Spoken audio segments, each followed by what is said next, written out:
Pemirsa, 4 penagih utang atau debt collector yang mengeroyok seorang pengacara di Surabaya, Jawa Timur ditangkap.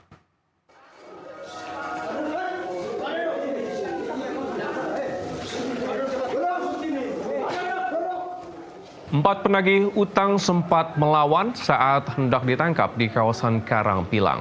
4 penagih hutang masing-masing berperan saat mengeroyok seorang pengacara, Cecep Muhammad Yasin alias Gus Yasin, dan merusak barang-barang korban. Mereka terancam hukuman 7 tahun penjara karena menyebabkan korban gegar otak.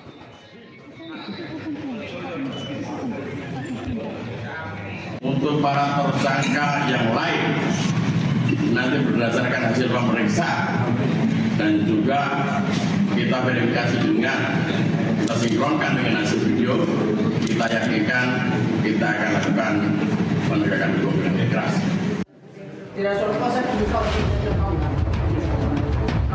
Inilah video amatir yang memperlihatkan kebrutalan puluhan orang yang diduga debt collector saat mempersekusi seorang pengacara senior di sebuah rumah makan di Surabaya. Korban yakni Cecep Muhammad Yasin atau yang biasa disapa Gus Yasin hanya diam menghadapi puluhan pengeroyok. Keberadaan Gus Yasin di lokasi kejadian awalnya ingin membeli makanan untuk berbuka. Namun situasi menegangkan terjadi saat puluhan orang datang dan menagih hutang atas nama Proko yang merupakan anak kliennya. Gus Yasin yang berusaha menengahi justru menjadi sasaran kebrutalan para pelaku. Ia mengalami pemukulan di kepala, bahkan ditendang serta diinjak meski sudah terjatuh. Nah, ketika saya datang ke sana kok tahu-tahu itu di situ tuh ada kumpulan buahnya mencari anak saya. Nah, saya disebutkan adalah pengacara, cari pengacara Fahmi namanya. Nah, karena begitu banyak dan mereka begitu brutal naluri saya sebagai bapak, maka saya mengatakan saya pengacaranya, saya bilang begitu kan. Nah, begitu saya ngomong pengacaranya, mereka langsung spontan brutal lagi. Disitulah mereka melakukan perusakan, membanting kursi, memecah, pokoknya kursinya dirusak, ada berapa kursi. Terus saya melihat mereka merusak, memecahi piring dan sebagainya. Sehingga ada disitulah di depannya polisi itu saya sampaikan, dan polisi melihat adanya persekusi yang sedemikian rupa.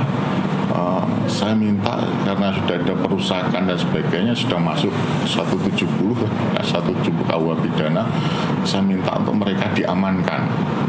Tolong ini diamankan karena situasinya mereka brutal dan mereka itu ngawur, saya bilang.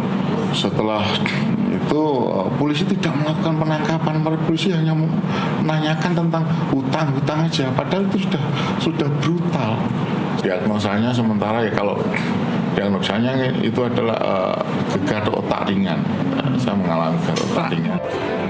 Sementara itu, Andri Ermawan, kuasa hukum korban, mengatakan pihaknya sudah melaporkan kasus tersebut ke Polrestabes Surabaya dan berharap pihak kepolisian menangani kasus tersebut sesuai hukum yang berlaku.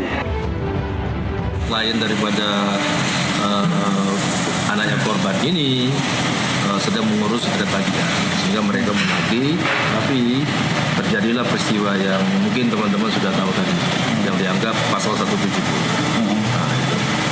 Waktu itu berapa orang?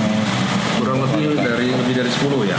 Nah, dari 10, kemudian juga ada semua bukti-bukti, jadi nanti biar nanti kami berikan pihak Polrestabes untuk bertindak profesional untuk menangani kasus ini secara serius. Ya.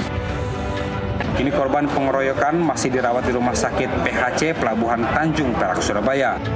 Dari Surabaya, Jawa Timur, Irwanda Ikadisa, jurnalis NTV melaporkan.